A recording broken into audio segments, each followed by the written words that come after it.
Hello everyone. आज के इस लेक्चर में हम एडमंड हसरेल के प्रघटना शास्त्र के बारे में पढ़ेंगे। प्रघटना शास्त्र के विकास की दो मुख्य धाराएं हैं।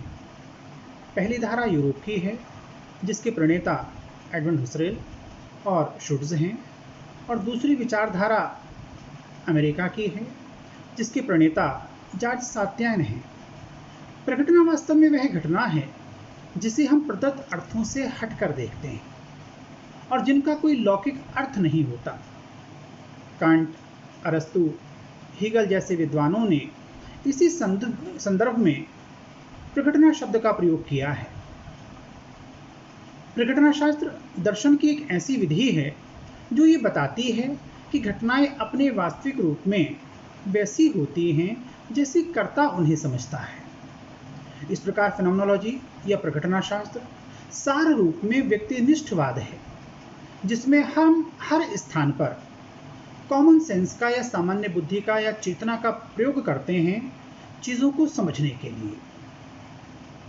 प्रघटना शास्त्र के अनुसार समाज की वास्तविकता को जानने का केवल एक ही तरीका है, और वह है व्यक्ति का अनुभव।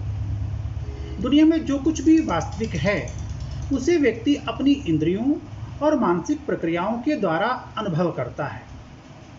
दूसरे लोगों के अस्तित्व, उनके मूल्य, आदर्श, मानक, भौतिक वस्तुओं के अस्तित्व को लोगों की चेतना और जागृति के द्वारा ही समझा जा सकता है। ज्ञान प्राप्त करने के लिए चेतना की प्रक्रिया बहुत महत्वपूर्ण होती है। हमारा सबसे बड़ा सरोकार चेतना की प्रक्रिया को समझने का ही है, और यह देखना बहुत आवश्यक होता है कि किस प्रकार हमारे बाह्य अनुभव वास्तविकता को बनाते हैं। अब हम एडमंड हसरेल के प्रघटना शास्त्र की बात करते हैं तो इसमें उनकी दो महत्वपूर्ण पुस्तकें उल्लेखनीय हैं। पहली है ideas general introduction to pure phenomenology, ये 1913 में लिखी गई थी, और दूसरी है phenomenology and the crisis of western world, ये पुस्तक 1936 में लिखी गई थी। हसरेल प्रघटना शास्त्र में वस्तुओं की वास्तविकता या सार तत्व को समझने की कोशिश करते हैं। हसरेल के अनुसार चेतना सदैव किसी वस्तु की चेतना होती है। शुद्ध चेतना या पूर्ण चेतना जैसी कोई चीज नहीं होती। हर चेतना के अंतर्गत साभिप्राय का होना बहुत आवश्यक होता है। इस चेतना के दो आयाम होते हैं, पहला कॉजिटो और दूसरा कॉजिटेटम। कॉजिटो वह प्रक्रिया है जिसके माध्यम से हम चेतन होते हैं, अर्थात किसी वस्तु को याद करते हैं, मूल्यांकित करते हैं अथवा देखते हैं, और कॉजिटेटम चेतना की वस्तु है। उदाहरण के लिए, अगर मैं मोबाइल की तरफ देख रहा हूं जिससे मैं ये वीडियो रिकॉर्ड कर रहा हूं, तो ये मोबाइल कॉजिटेटम है, और मुझे मोबाइल का जो बोध हो रहा है वो कॉजिटो है।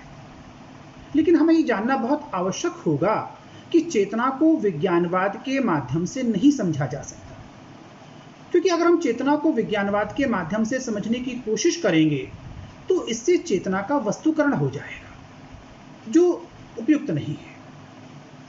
हसरेल ये मानकर चलते हैं कि सामान्यतः मनुष्य इस जीवन जगत में अपने दिन प्रतिदिन के क्रियाकलाप करता है। अब बात आती है कि ये जीवन जगत क्या है जिसकी हसरेल बात कर रहे हैं। तो हसरेल ये बताते हैं कि मानक मूल्यों, सांस्कृतिक प्रतिमानों और व्यवसायों की जो दुनिया है, यही वास्तविक जीवन जगत है। शादी विवाह के अवसर पर हम खुशी जाहिर करते हैं, किसी की मृत्यु पर, असफलता पर हम शोक या दुख का प्रदर्शन करते हैं। अपने जीवन यापन के लिए किसी व्यवसाय को अपनाते हैं। ये सब जीवन जगत का ही अंग है। और जब व्यक्ति जन्म से लेकर मृत्यु तक इस जीवन जगत की चार दीवारी में बंधा रहता है। जीवन जगत की जो विभिन्न वस्तुएं हैं, लोग हैं, विचार हैं, अनेक सांस्कृतिक और भौतिक तत्व हैं, वो सब व्यक्ति को प्रभावित करते हैं। हसरेल ये मानकर चलते हैं कि जिस जीवन जगत से व्यक्ति का संपर्क होता है उसकी दो विशेषताएं होती हैं। पहली तो यह है कि व्यक्ति जिस जीवन जगत में रहता है उसको जैसा भी है वो वैसा ही मानकर चलता है। यह व्यक्ति की सोच और उसकी गतिविधि पर निर्भर करता है। दूसरे, मनुष्य जब इस जीवन जगत को देखता है तो उसका ये देखना स्वयं उसकी चेतना पर, उसके व्यक्तिगत अनुभव पर निर्भर करता है। इसको हम एक उदाहरण से समझ सकते हैं। किसी गांव में 6 अंधे रहते थे। ये कहानी शायद आपने सुनी भी हो। तो किसी गांव में 6 अंधे रहते थे, आपस में मित्र थे। अचानक किसी ने एक दिन गांव में आकर कहा कि गांव में कोई हाथी आया है, और गांव के सारे लोग उस हाथी को देखने चले गए। उन अंधे मित्रों ने भी सोचा कि चलो हमने भी कभी हाथी नहीं देखा, हम भी हाथी को देखकर आते हैं, हाथी कैसा दिखता है। तो वो भी उसी जगह पर चले गए जहां पर वो हाथी खड़ा हुआ था।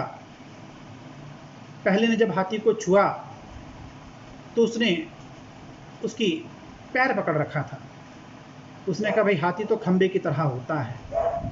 लेकिन दूसरे साथी ने, जिसने उसकी पूंछ पकड़ रखी थी, उसने कहा नहीं नहीं भाई हाथी तो रस्सी की तरह होता है।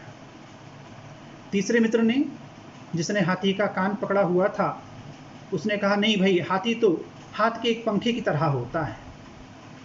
चौथे मित्र ने हाथी की सूंड पकड़ रखी थी, उसने कहा नहीं हाथी किसी पेड़ के तने की तरह होता है। पांचवें अंधे का हाथ हाथी के पेट पर रखा हुआ था, उसने कहा नहीं नहीं हाथी तो किसी विशालकाय दीवार की तरह होता है। छठे अंधे ने हाथी का दांत पकड़ रखा था, नुकीला, उसने कहा नहीं नहीं भाई हाथी तो किसी भाले की तरह होता है। इस प्रकार उन सब लोगों ने अपनी चेतना, अपने अनुभवों के आधार पर उस हाथी का वर्णन किया। इसी कारण हसरेल कहते हैं कि जीवन जगत यानी उसके विभिन्न तत्व जिनकी अनुभूति इंद्रियों के माध्यम से व्यक्ति को होती है, वही वास्तविक है। जो हमारी 5 इंद्रियां हैं, sight, taste, hear, smell, touch, जो भी हम महसूस करते हैं वही वास्तविक है। लेकिन ये धारणा हमेशा एक सी बनी रहे, ये संभव नहीं है, क्योंकि धारणाएं बदलती रहती हैं, परिवर्तित होती रहती हैं। इसी कारण प्रकटना शास्त्र इस बात पर जोर देता है कि हमारी जो कुछ भी सामाजिक, राजनीतिक, आर्थिक और सांस्कृतिक विरासत है उसे ज्यों का त्यों स्वीकार नहीं कर लेना चाहिए। उदाहरण के लिए प्राचीन काल में नारियों का महत्वपूर्ण स्थान था। यत्र नार्यस्तु पूज्यन्ते रमन्ते तत्र देवता जैसे कथन अतीत में नारियों की महान दशा को प्रदर्शित करते हैं। लेकिन मध्यकाल में आकर स्त्रियों की दशा धीरे धीरे गिरनी शुरू हो जाती है। उनसे शिक्षा का अधिकार छीन लिया जाता है। घर से लेकर घर के बाहर तक स्त्रियों की स्थिति को त्रासदीपूर्ण बना दिया जाता है। ये मान लिया जाता है कि स्त्री का जन्म बच्चे को जन्म देने के लिए, पुरुष को संतुष्ट करने के लिए ही होता है। लेकिन ये बड़ी विचित्र सी बात है कि बच्चे को जन्म देने के बाद उसके पालन पोषण का जो दायित्व है वो भी नारी पर थोप दिया जाता है। बच्चे को जन्म देना सृष्टि ने नारियों के लिए, स्त्रियों के लिए निर्धारित किया है। ये पूरी तरह से जैविकीय है, प्राकृतिक है। लेकिन ये बात समझ में नहीं आती कि वो जो पुरुष है वो बच्चे के पालन पोषण के दायित्व को क्यों नहीं उठा सकता। ऐसे बहुत से मुद्दे हैं नारी आंदोलन से संबंधित जिन पर प्रकटना शास्त्र चर्चा करता है। हसरेली मानकर चलते हैं कि इसी समस्या के मूल में जाकर चेतना के आधार पर अर्थों को संबल प्रदान करना चाहिए। इसी कारण हसरेल ने विज्ञानवाद का या इतिहासवाद की उस विचारधारा का विरोध किया जिसमें ये मानकर चला गया था कि वैज्ञानिक पद्धतियों के आधार पर विश्लेषण पर बल दिया जाना चाहिए लेकिन तथ्यों की जो दुनिया है, जो वास्तविक जीवन जगत है, उसमें अनेक विचार, मूल्य, आदर्श, प्रतिमान, धर्म, परंपरा, जाति, वर्ण, रीति रिवाज, ये सब आते हैं जिन्हें हम वैज्ञानिक विधि के आधार पर नहीं समझ सकते, नहीं जान सकते। क्योंकि समाज में लोगों के जो विचार हैं, जो आदर्श हैं, मूल्य हैं, भावनाएं हैं, वो लगातार बदलती रहती हैं। उदाहरण के लिए, पहले समय में स्त्री अपने पति की मृत्यु के बाद उसकी चिता के साथ अपने आप को जलाकर भस्म कर लेती थी, और इसको समाज में बड़ा आदर्श माना जाता था, बड़ा महत्व दिया जाता था इस बात को। विधवा होने के बाद स्त्री का मुंडन कराकर उसको अकेले कमरे में एक सादा जीवन जीने के लिए छोड़ दिया जाता था, और इसको समाज एक आदर्श के रूप में मानकर चलता था। लेकिन आज समाज की वैसी सोच नहीं रही है। आज विधवा विवाह के संबंध में, या सती प्रथा के संबंध में, या अंतः जाति विवाह के संदर्भ में, या अंतः धार्मिक विवाह के संदर्भ में जो मान्यताएं हैं, वो मान्यताएं परिवर्तित हो रही हैं, बदल रही हैं। तो जो लोगों की सोच है, जो चेतना है, वो परिवर्तित होती रहती है, बदलती रहती है, जिसको हम वैज्ञानिक विधि के आधार पर या इतिहास के आधार पर नहीं समझ सकते, नहीं जान सकते। सामान्यतः हम सोचते हैं कि सामाजिक विश्व पूर्व निर्मित होता है, जिसको हम स्वाभाविक रूप से देखते हैं। हालांकि इसे देखने के जो दृष्टिकोण हैं, वो अलग अलग हो सकते हैं। इसी चीज को हसरल स्वाभाविक अभिवृत्ति कहते हैं, या नेचुरल एटीट्यूड कहते हैं। स्वाभाविक अभिवृत्ति में हम विश्व की तथ्यात्मकता को प्रश्न चिन्ह नहीं लगाते। हम प्रायः सभी अर्थों को प्रदत्त मान लेते हैं। हमारे द्वारा दिए गए अर्थ हमें उपयुक्त लगते हैं। हमारे यहाँ, उदाहरण के लिए, हमारे यहाँ अभिवादन में हाथ जोड़कर सम्मान दिया जाता है, लेकिन कहीं पर नाक से नाक रगड़कर अभिवादन किया जाता है। और जब हमें इस बात का पता चलता है तो हमें बड़ी हंसी आती है कि अच्छा, ऐसा भी होता है। और ये इसलिए होता है क्योंकि हम अपनी भाषा को, अपनी संस्कृति को, अपने धर्म को, अपनी जाति को श्रेष्ठ मानते हैं। लेकिन हम ये समझने की कोशिश नहीं करते कि प्रिय लगने का या श्रेष्ठ लगने का प्रक्रियात्मक आधार क्या है और उसका स्वरूप क्या है। किसी क्रिया को समाज में अपराध माना जाता है तो उसी क्रिया को दूसरे समाज में अपराध नहीं माना जाता। तो अर्थ देने की जो प्रक्रिया है, उसकी जो समझ है, उसी से हम समाजगत भेदों को समझ सकते हैं। हसरेल के अनुसार प्रकटनाशास्त्र एक ऐसी विधा है जो व्यवस्थित रूप से अप्रत्यक्ष को प्रत्यक्ष में बदलने की क्षमता रखती है। हसरेल प्राकृतिक दृष्टिकोण को समझने में अभिरुचि रखते थे, क्योंकि इसी के माध्यम से विशुद्ध स्वयं का, ये सेल्फ का अंकन किया जा सकता है, उसको समझा जा सकता है। हसरेल प्राग अनुभविक क्षेत्र में रुचि रखते थे, न कि सांसारिक क्षेत्र में। उनका यह मानना था कि सामान्य ज्ञान द्वारा प्रदत्त अर्थों से हटकर अर्थों की समझ महत्वपूर्ण है, क्योंकि इसी के माध्यम से यथार्थ का चित्रण संभव है। कि जो अर्थ हमको दिए गए हैं, उन अर्थों को छोड़कर हम उससे हटकर अर्थ निकालें, और जब ऐसा करेंगे तो उससे जो वास्तविकता है, उस वास्तविकता का ज्ञान हमें हो पाएगा। हसरेल मानकर चलते हैं कि सत्य का सामीप्य समीक्षात्मक चिंतन के माध्यम से ही संभव है।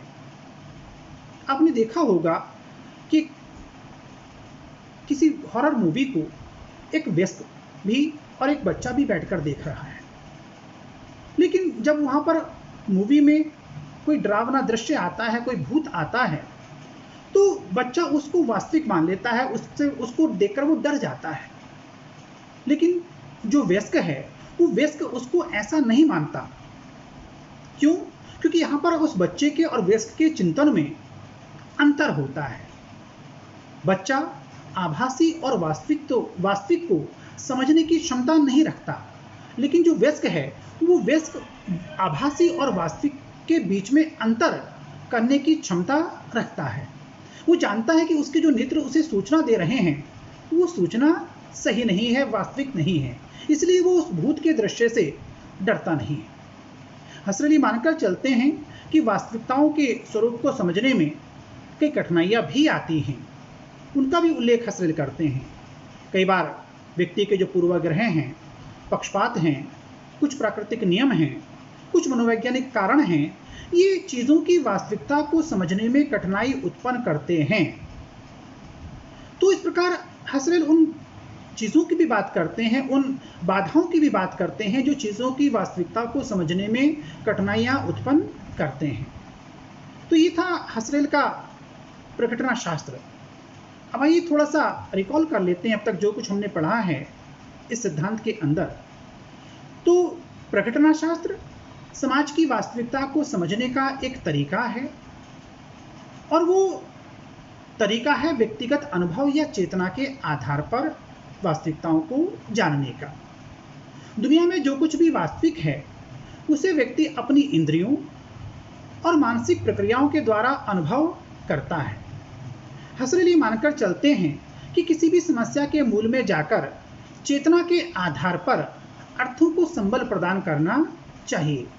हसरत चीज़ों की वास्तविकता को समझने के लिए इतिहास का या विज्ञानवाद का प्रयोग नहीं करना चाहते।